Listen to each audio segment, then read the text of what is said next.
La CAN approche à grands pas, on sait qu'elle va commencer le 21 décembre et aujourd'hui on se retrouve tout simplement pour vous donner selon moi la liste parfaite pour la Côte d'Ivoire à la prochaine CAN. On sait que bien sûr c'est une liste faite par moi-même. J'ai sélectionné les meilleurs joueurs possibles qui sont le mieux en ce moment, mais on connaît Emers Faé.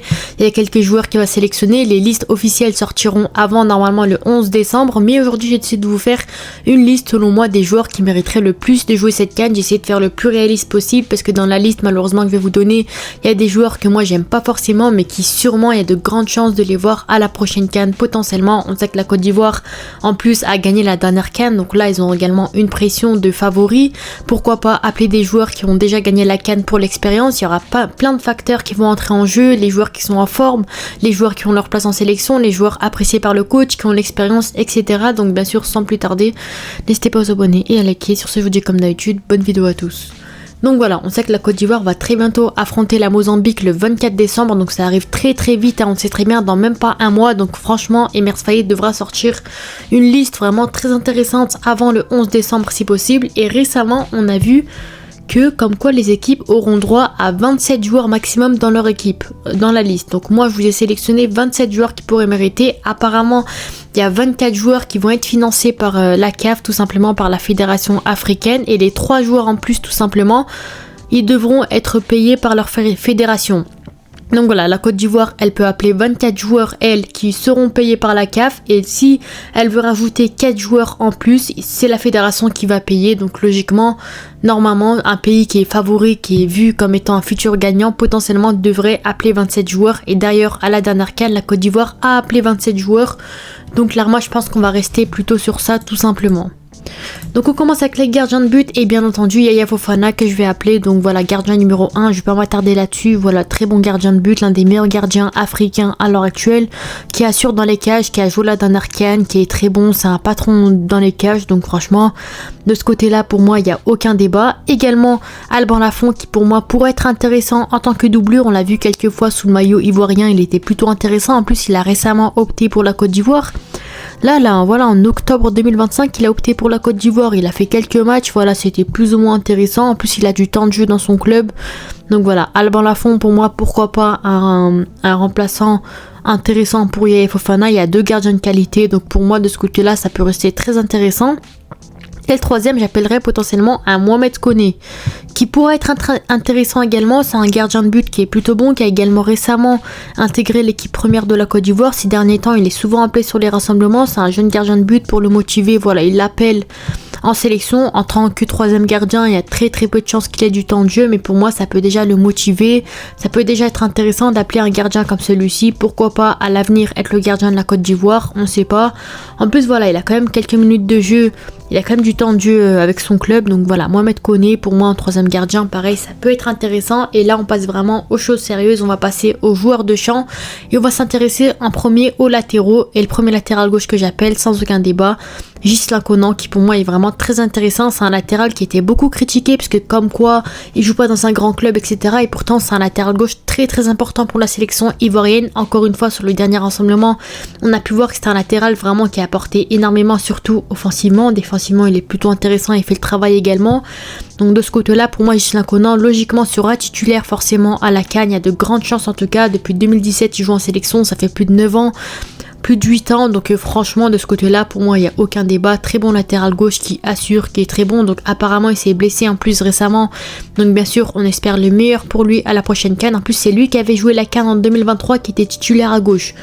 Donc quoi de mieux à gauche pour apporter un peu de confiance et d'expérience potentiellement.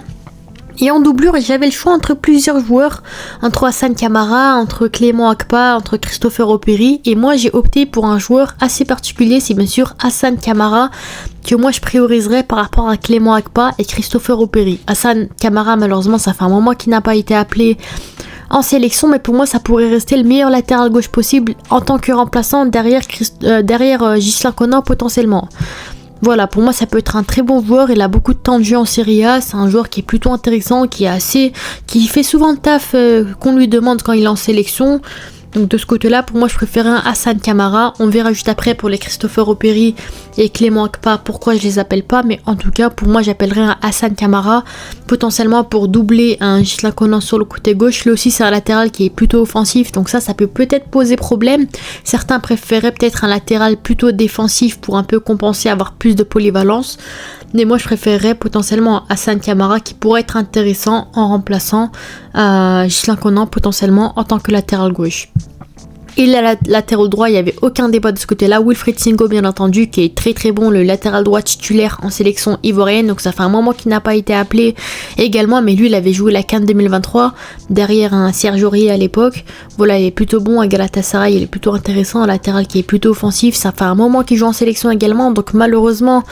Apparemment il est forfait également, il est blessé pendant un mois. Apparemment il devait être de retour le 23 décembre, donc quelques jours avant le premier match, donc on verra bien en tout cas ce que ça va donner, s'il va faire un retour en forme ou pas déjà. Donc de ce côté là c'est un peu triste, on va pas se le cacher, puisque c'est un latéral qui reste quand même très important pour la sélection ivoirienne, mais en tout cas pour moi peu importe, je l'appellerai bien sûr pour la CAN, et en remplaçant pourquoi pas un Guelha Doué qui peut être intéressant. Ces derniers temps il a commencé à s'imposer en sélection, il a même récemment opté pour la sélection, ça fait pas longtemps, hein. Voilà, 2024, il a même pas joué la CAN en Côte d'Ivoire, et là il va disputer sa première CAN. Donc Guelha Doué qui est très très bon à Strasbourg, qui est très bon en sélection ivoirienne à droite également, il l'a prouvé contre l'Arabie Saoudite et où il a été plutôt intéressant. Donc franchement pour moi Guelha Doué en remplaçant, la Côte d'Ivoire a vraiment du luxe en tant que latéral droit, pardon.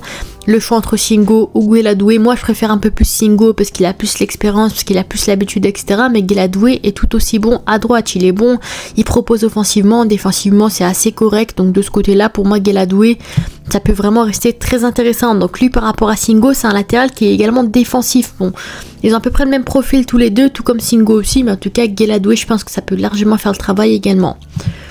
Et en défense centrale, bien entendu, Evan Ndika, qui d'autre que le patron, le capitaine Ndika, qui est excellent, qui s'est imposé ces dernières années en défense ivoirienne dans la charnière en tant que titulaire. On voit que Emers Faé a amplement confiance en lui et il a vraiment raison. Evan Ndika qui est vraiment très solide en défense. C'est lui notamment qui a rapporté la CAN en 2023 à la Côte d'Ivoire. Il est très bon, malheureusement au dernier rassemblement. Il n'a pas été appelé pour cause de blessure, il me semble, mais là normalement il devait être de retour et être vraiment en forme à la CAN. Donc je vais pas forcer là-dessus, très bon défenseur et logiquement il devrait être appelé. Hein. Et pour l'accompagner, il y a au total 4 défenseurs centraux qui vont être appelés. Bien sûr, Emmanuel Agbadou, sans aucun débat également, qui a de grandes chances d'être titulaire à la prochaine CAN également, qui est vraiment très bon aussi. C'est un joueur qui voilà, il avait pas joué la dernière CAN. Mais là, depuis qu'il a rejoint Wolverhampton en première ligue, il est vraiment très intéressant. Donc franchement, de ce côté-là, également aucun débat. Ensuite, Odilon Kossounou, je trouve qu'on n'en parle pas assez et pourtant il est également très très bon. Kossounou, franchement, malheureusement il est assez sous-coté, on en parle très très peu, il n'a pas beaucoup de temps de jeu en sélection et pourtant celui-là c'est vraiment un rock en défense. Encore une fois, la preuve, on l'a vu contre l'Arabie Saoudite, on l'a vu contre Oman, qu'il était vraiment très solide défensivement. Et pour moi, si ça en tenait qu'à moi, il serait même titulaire à côté de Ndika. Hein. Franchement, Kossounou, il est vraiment très fiable en défense. Donc on verra bien ce que Emers Faé préférera, mais en tout cas Kossounou pour moi normalement mériterait d'avoir du temps de jeu à la prochaine CAN. Moi comme je vous ai dit, je le verrais bien titulaire à côté de Ndika, mais on verra bien, il y a de la concurrence et ça c'est voilà, c'est un choix de luxe encore une fois. Et pour l'accompagner, bien sûr, Ousmane Diomandé pour moi, logiquement, qui a eu du temps de jeu au dernier rassemblement. Même Ousmane Diomandé, on a l'impression qu'il y a un problème entre lui et la fédération. Il est très peu appelé, il a très peu de temps de jeu, donc c'est assez bizarre la relation entre Emers Faé et Ousmane Diomandé. Et pourtant, c'est l'un des plus grands talents à son poste en Europe, donc ça, c'est pas compréhensible. Il joue au Sporting, il joue en Ligue des Champions, il est vraiment très bon, il a beaucoup de temps de jeu, etc. Et pourtant, il a pas sa place, on dirait, en sélection ivoirienne, donc c'est assez bizarre. Et pourtant, il a même joué contre Oman, il a eu du temps de jeu, il était vraiment très solide et très intéressant avec Kossounou, donc on verra bien ce que Emers Faé va nous réserver. Donc lui apparemment Diomandé, il aime pas être sur le banc, il aime pas voilà être remplaçant tout le temps, donc apparemment il y aurait eu quelques tensions, mais pour moi Ousmane Diomandé clairement c'est un très bon défenseur et il faudra bien sûr compter sur lui dans l'avenir potentiellement. Donc voilà, c'est les 4 défenseurs que j'appellerai: Ndika, Kossounou, Agbadou et Diomandé. Et les latéraux, Ghislain Conan à gauche avec Hassan Kamara potentiellement. Et à droite, j'appellerai un Wilfried Singo et un Guelha Doué potentiellement. On passe maintenant au milieu de terrain et c'est le poste où vraiment j'ai le plus galéré à faire des choix tellement il y a l'embarras du choix et tellement c'est compliqué de choisir en même temps. Donc bien sûr le premier que j'ai coché c'est bien sûr Franck Kessié, le patron, le capitaine de la sélection ivoirienne qui est vraiment très bon. L'une des légendes clairement de la sélection ivoirienne, il a gagné la CAN, il a vraiment aidé son pays, il est vraiment très bon, il a une sacrée carrière donc logiquement j'appelle Franck Kessié, il n'y a aucun débat. Pour l'accompagner, Ibrahim Sangaré, donc moi je vous cache pas que Sangaré j'aime pas du tout en sélection ivoirienne, je trouve qu'il propose rien, qu'il est pas bon du tout, donc peut-être qu'il va s'améliorer, j'espère en tout cas. Moi je l'aime pas du tout, je vous cache pas en sélection ivoirienne, mais on connaît clairement Emers Faé, sûr à 100% il va appeler Ibrahim Sangaré à la CAN. Donc moi j'ai fait un peu part de réalisme et un peu de mon choix un peu, et moi je pense que le mettre dans la liste ce serait logique pour Emers Faé potentiellement. Et c'est tout comme Seko Fofana, hein. Pour moi Seko Fofana il mérite pas du tout, il n'a plus sa place en sélection, mais pour moi il va sûrement l'appeler en termes d'expérience, c'est un joueur quand même assez influent en sélection ivoirienne, c'est entre guillemets un pilier, c'est un joueur qui a sa place quand même au milieu de terrain selon Emers Faé. Pour moi clairement il a plus le niveau de la sélection ivoirienne, en plus il a pas tant de jeu en club, c'est assez compliqué le dossier Seko Fofana, mais pour moi il y a des grandes chances de voir Ibrahim Sangaré et Seko Fofana en sélection pour la prochaine CAN tout simplement. Ensuite bien sûr j'appellerai un Mohamed Diomandé, donc ça peut rester une petite surprise pour moi.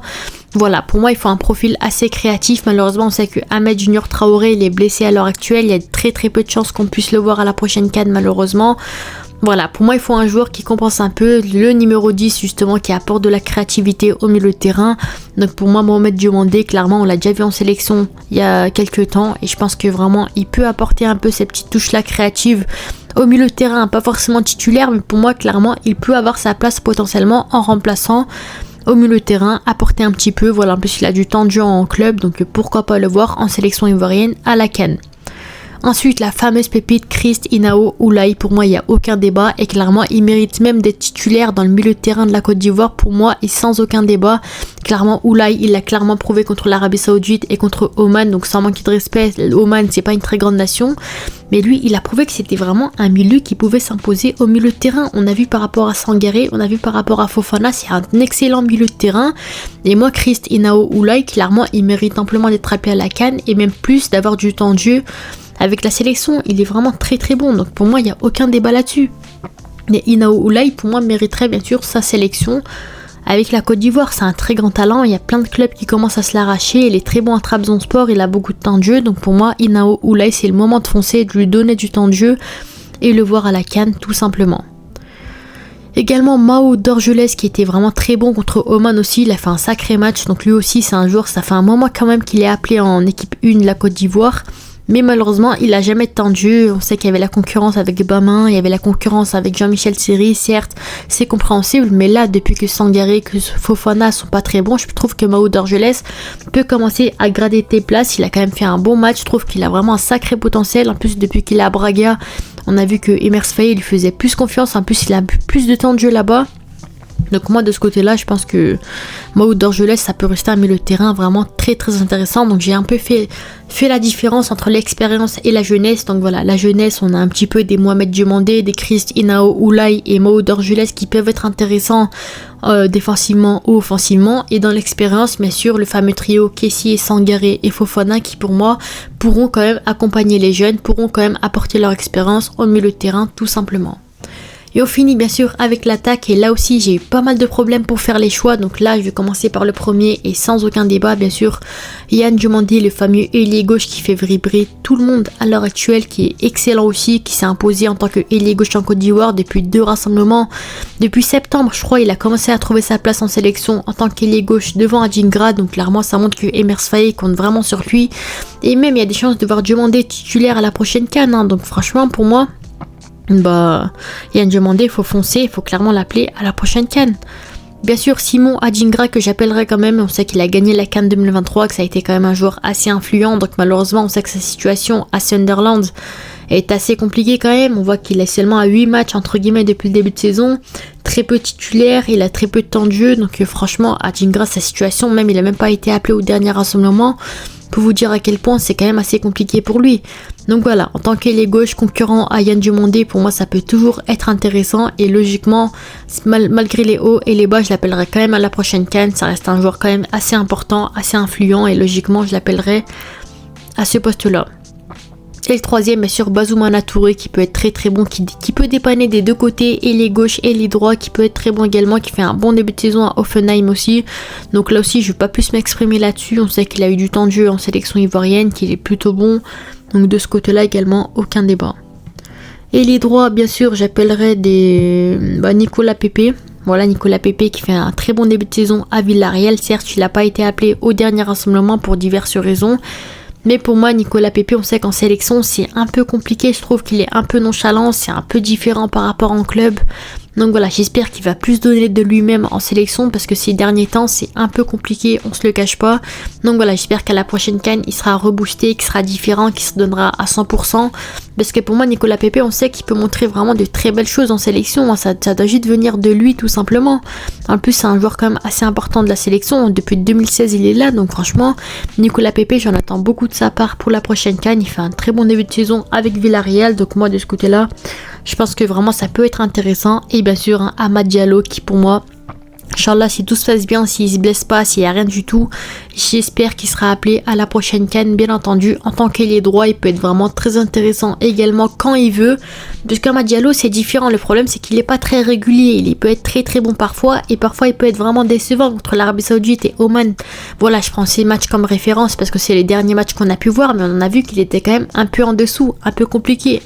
Donc pour moi, franchement, Amad Diallo, je trouve que vraiment c'est la régularité. J'espère qu'il va quand même faire une belle CAN parce que malheureusement en 2023, on l'a pas vu à cause des blessures. Donc là, Inch'Allah, j'espère qu'il sera en forme et qu'il sera présent pour le match pour la prochaine CAN. Inch'Allah, si possible, on espère bien entendu, parce qu'en tant qu'ailier droit avec Nicolas Pepe, ça peut vraiment être une très belle rotation. Donc moi, j'ai hâte de voir ça et hâte de voir ce qu'il pourra proposer potentiellement. Et au poste de numéro 9, j'en ai appelé 5 au total, donc je sais que ça fait beaucoup, mais je me suis un peu inspirée de la liste qui a été appelée en 2023 avec 10 attaquants au total, 6 milieux de terrain et voilà 8 défenseurs.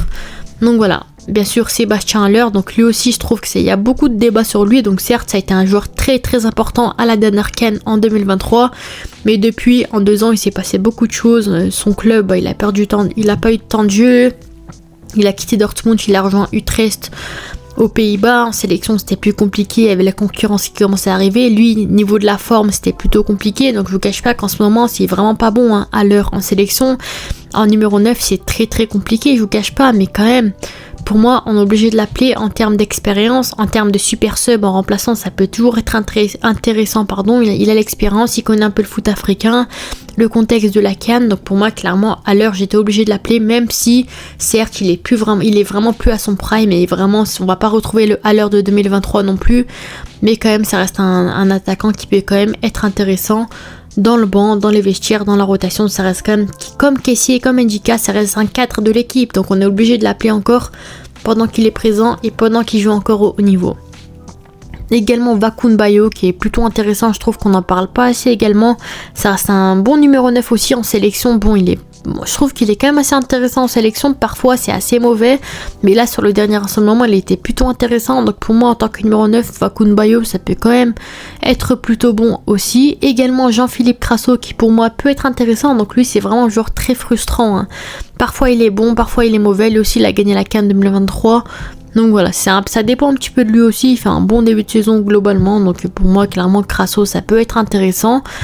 Evan Diessant, lui, il y en a beaucoup qui pouvaient le critiquer, qui le critiquent. Moi-même, je le critique parce que pour moi, c'est très très compliqué pour l'en sélection. On avait trouvé soi-disant le futur Haller, le remplaçant de Haller, et pourtant lui aussi, il est très mauvais. C'est très compliqué pour lui.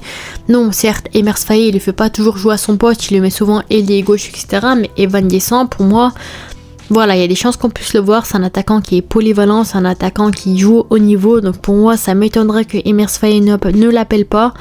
Evan Diessant, moi j'aime pas trop, je trouve qu'il joue un peu trop par saut parfois, il rate un peu des tirs, voilà, c'est un peu compliqué pour lui. Mais Evan Diessant, il y a des chances qu'on puisse le voir, donc logiquement je l'appelle dans ma liste. Et le dernier, c'est une petite surprise pour moi, j'appellerais bien sûr Béni Traoré, ça m'étonnerait. Ça c'est un choix de moi-même, parce que ça m'étonnerait vraiment que Emers Faé l'appelle. Béni Traoré, malheureusement, il l'appelle que de temps en temps. Sur les derniers rassemblements, c'est très rare qu'il l'appelle, c'est assez compliqué. Et pourtant, lui, c'est un très bon joueur. C'est un joueur qui est polyvalent, qui joue de partout, qui est plutôt bon en sélection, en club. Donc franchement, Béni Traoré, je l'aurais bien appelé. Mais malheureusement, on connaît Emers Faé, il y a des chances qu'il puisse ne pas l'appeler. Donc voilà, c'était un peu ma liste des 27 joueurs. Donnez-moi un peu vos avis en commentaire. Donc pour vous résumer un petit peu, il y a Fofana dans les cages, Alban Lafont et Mohamed Koné. En défense, Ghislain Conan, Hassan Kamara, Wilfried Sengo, Doué. Ndjika, Kosunu, Agbadou, Diomandé. Milieu de terrain, Kessié, Inaoulaye, Maodo Orgeles, Sangaré, Fofana, Mohamed Diomandé. Et en attaque, Yann Diomandé, Adjingram, Pepe, Amad Diallo, Bazoumana Touré, Haller, Bayo, Crasso, Béni Traoré et Evan Diessant. Donc certes, il y en a qui pourraient me demander pourquoi il n'y a pas Omar Diakité, pourquoi il n'y a pas Jean-Philippe Gbamin, Wilfried Zaha, Ahmed Junior Traoré, Parfagui Agon, Clément Akpa. Tout simplement parce que pour moi, il ne mérite pas forcément. Omar Diakité, pour moi, ces derniers temps, c'est très compliqué pour lui. Certes, il a gagné la CAN 2023. Ça a été un joueur quand même assez intéressant en tant que super sub. Il a marqué 1 ou 2 buts assez décisifs. Mais je trouve que c'est pas assez. Omar Diakité, pour moi, malheureusement, faut passer à autre chose. On aura des Nicolas Pepe, des Amad Diallo, des Bazoumana Touré à droite qui pourraient être quand même plus intéressants. Mais voilà, sans manquer de respect, pour l'instant, Omar Diakité, à l'heure actuelle en tout cas, ne propose pas le niveau qu'il faut pour jouer une CAN. Jean-Philippe Gbamin, le problème c'est qu'il va sûrement l'appeler dans tous les cas. Diakité et Gbamin, c'est sûr à 100% qu'il va les appeler, comme d'habitude. Mais pour moi, objectivement, il ne mériterait pas, parce qu'en plus Gbamin, on sait qu'il le met en défense centrale, alors qu'on a des Agbadou, des Diomandé, des Kosunu sur le banc. Il va nous mettre des Gbamin en défense centrale, ça aussi je comprends pas, alors qu'il a pas de niveau, il fait des erreurs bêtes. Mais bon, voilà, c'est du Emers Faé tout craché. Bon, Gbamin peut-être devant la défense en numéro 6. Au pire des cas, ça passe un peu mieux. Et encore, il y a bien meilleur devant lui. Mais voilà, on verra bien. Wilfried Zaha, bah voilà, on sait, il y a des conflits, etc. Donc ça m'étonnerait, ça fait longtemps qu'il n'a pas été appelé. Donc pourquoi l'appeler à la CAN si ça fait longtemps qu'il n'a pas joué en sélection?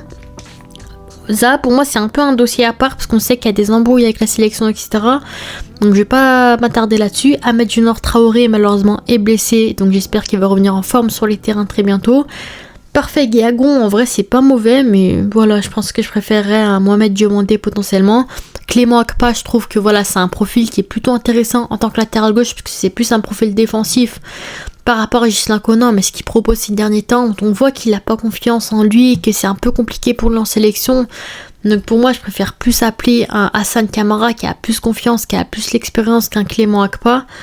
Et voilà, c'est un peu ma liste que moi j'aimerais voir de la Côte d'Ivoire. On verra bien ce que Emers Faé va nous réserver. Bien sûr, il y a des joueurs comme des Gbamin, des Diakité qui vont être appelés. Sangaré, Guessant, Fofana, voilà, des joueurs qu'on n'aime pas forcément, qui sont pas très bons en ce moment, qui a des chances qu'on puisse les voir à la prochaine CAN. En tout cas, bien sûr, il faut soutenir votre pays, notre pays. Sur ce, bah voilà, j'ai hâte de voir la CAN. N'hésitez pas à vous abonner et like, on se dit à la prochaine. Ciao.